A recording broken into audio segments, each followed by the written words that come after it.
Bienvenidos a Madrid Direct. Hoy vamos a hablar con el economista Jorge del Canto, también profesor en Trading y Bolsa para Torpes. Vamos a hablar de la evolución del entorno macroeconómico global, qué se puede esperar de la próxima reunión del día 22 del Banco Central Europeo y los riesgos derivados de los procesos políticos que se avecinan en Europa. Jorge del Canto, muchas gracias por atendernos. Muchas gracias a vosotros. Para empezar, hoy ha sido un día muy marcado en los mercados por el tema del Banco Central de Suiza. ¿Nos puedes explicar un poco qué es lo que ha ocurrido con las decisiones del Banco Central?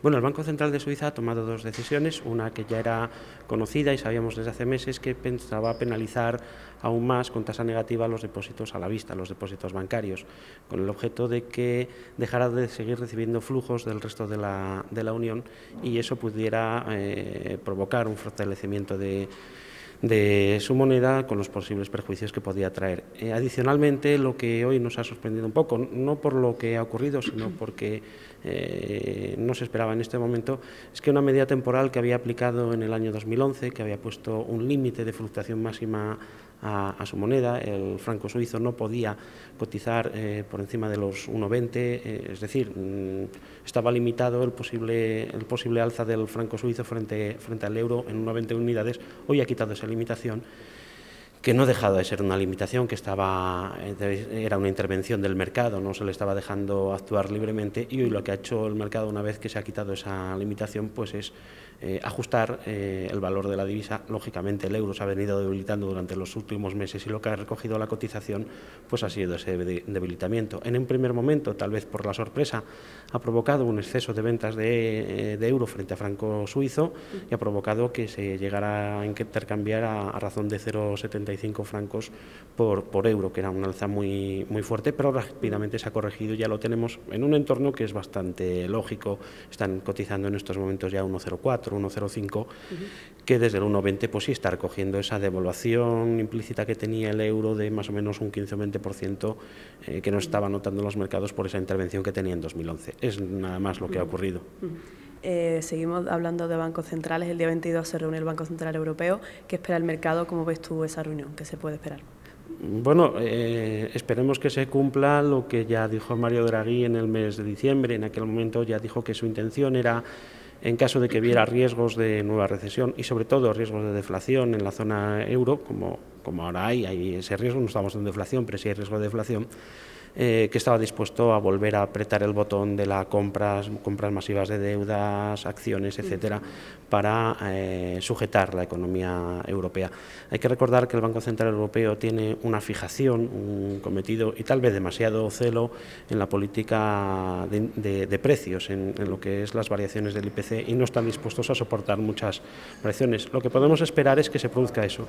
En la rueda de prensa posterior, porque esta es una de las reuniones que tiene posteriormente rueda de prensa, pues tendremos lo de siempre, la ambigüedad de Mario Draghi y esa habilidad que tiene para decir muchas palabras sin decir nada y que luego se presta a miles de interpretaciones y va provocando pues pequeñas turbulencias mientras dura la rueda de prensa.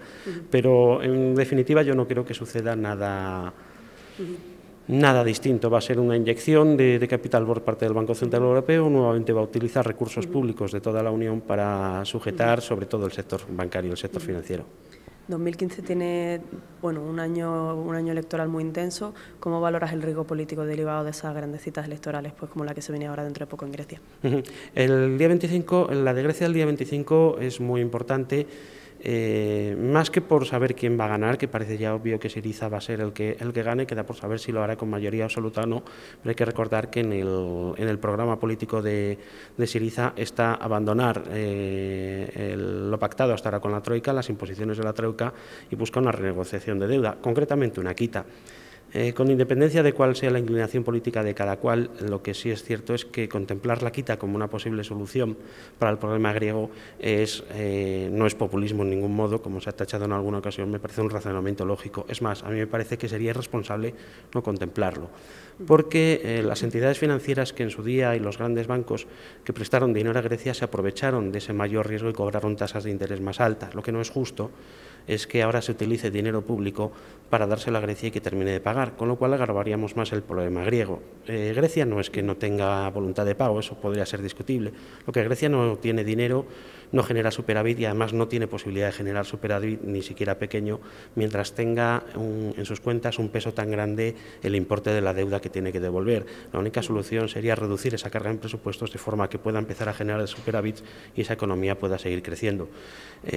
Lo que sí va a provocar, lógicamente, es que si ganan, como parece obvio, y si tiene respaldo para gobernar en solitario o si otra agrupación, bien porque tenga mayoría absoluta o bien porque otra agrupación le apoye, pues yo creo que sí que van a plantear esa quita y yo creo que se va a ver perjudicado pues grandes corporaciones bancarias que todavía están bastante expuestos a la deuda griega. No es nuestro caso en España, nuestros bancos no están muy expuestos, pero sí hay que contar con que si esa situación se produce, algo nos toque de refilón y nuestros bancos también se vean dañados. Yo creo que la consecuencia es mejor no estar pensando en invertir bancos en este momento hasta ver qué sucede en Grecia. Y es una cuestión que tal vez sea recurrente para España cuando tengamos nuestras elecciones generales y ese ascenso de Podemos en las expectativas de voto y en intención de voto, que si se vieran confirmadas, pues tendríamos a Podemos, desde luego seguro que va a estar en las instituciones y tal vez con responsabilidad de gobierno, tal y como van las cosas. Y en ese caso, también el programa económico de Podemos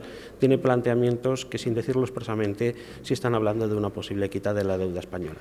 Y respecto a la otra cuestión que afecta con el tema Grecia y el posible temor, esos rumores que al final no se sabe quién los difundió y a quién hay que atribuir sobre si Grecia saldría del euro, pudiera ser expulsada del euro, pues simplemente hay que decir que en este momento no existe un mecanismo por el cual se pueda expulsar a un país de la moneda única. No está contemplado en la legislación, con lo cual sería un proceso lento y yo no creo que se vaya a dar. Otro tema muy de actualidad es el relacionado con el petróleo, esas caídas de precios muy acentuadas hoy por el tema de Suiza, pero que ponen un poco en jaque la rentabilidad de las empresas petroleras norteamericanas que utilizan ese método revolucionario de extracción, el fracking. ¿Cómo lo ves? ¿Cómo puede afectar a la economía de Estados Unidos?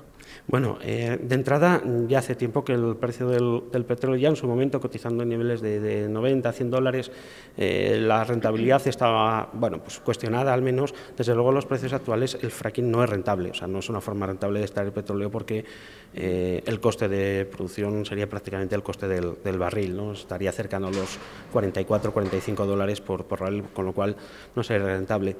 El petróleo, sin embargo, esa caída de precio, que viene sobre todo por una caída de demanda muy clara, sí que nos afecta a nosotros, especialmente a la economía europea, en un momento delicado, en el que estamos viendo pues, que no crecemos a los ritmos esperados hace unos años y que incluso hay cierto riesgo de recesión, de vivir otra nueva etapa de recesión.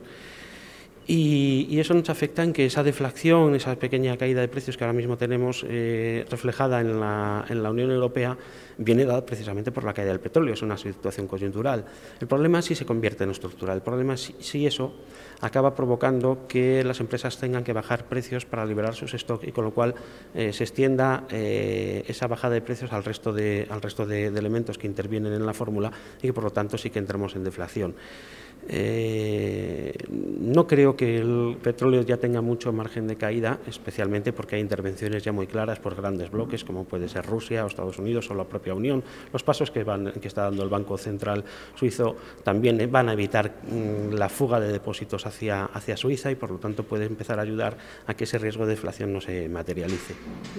Estos días también ha salido el último dato de inflación del mes de diciembre y bueno, ha habido una caída anual, interanual bastante fuerte en el caso español, influenciada por el descenso de los precios del transporte, de lo que hablamos del petróleo, pero bueno, hace tiempo se hablaba como con mucho miedo de ese fantasma de la deflación, ¿no?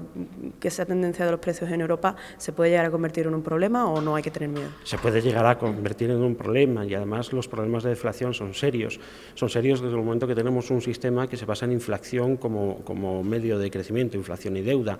Claro, una deflación hace que tenga un menor valor todo el Producto Interior Bruto y por lo tanto en el mismo nivel de gasto se nos está disparando nuestro déficit en relación con el Producto Interior Bruto. Es un problema serio porque además de una deflación contra una inflación se pueden tomar muchas medidas, enfriamiento de la economía, intervenciones en tipos de interés altas, cortar el crédito, pero con la deflación es más complicado.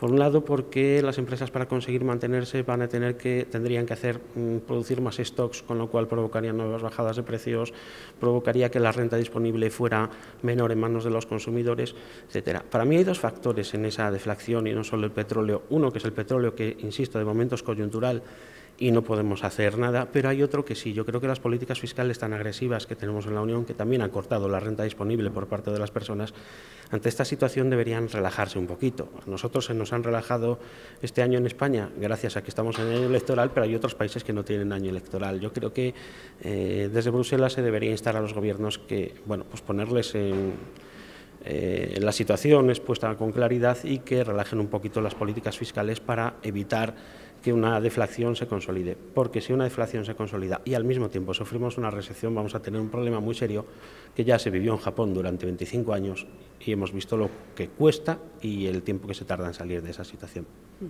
Este año también se espera que la FED, la Reserva Federal estadounidense, suba los tipos. A mediados de año se parece que el consenso espera esta subida. Te quería preguntar por los emergentes, que están, pues también son focos de riesgo, ¿no? En algunos de ellos. ¿Cómo ves tú los países emergentes? ¿De dónde podría venir algún problema?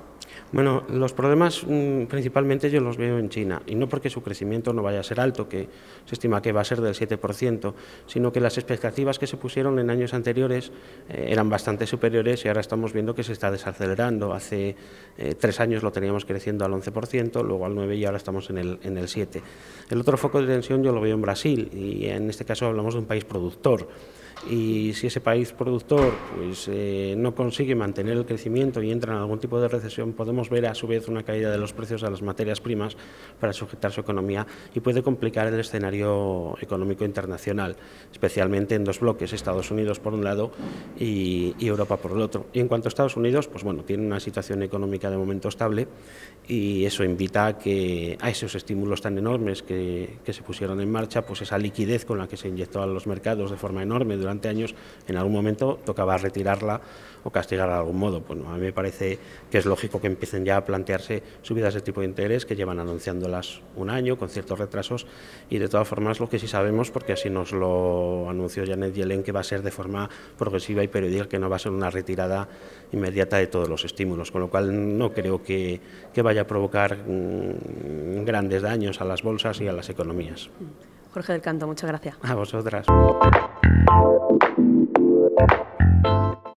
Muchas gracias a Jorge del Canto por atendernos. A ustedes les despedimos hasta la próxima edición de Madrid Direct aquí en Dukascopy TV.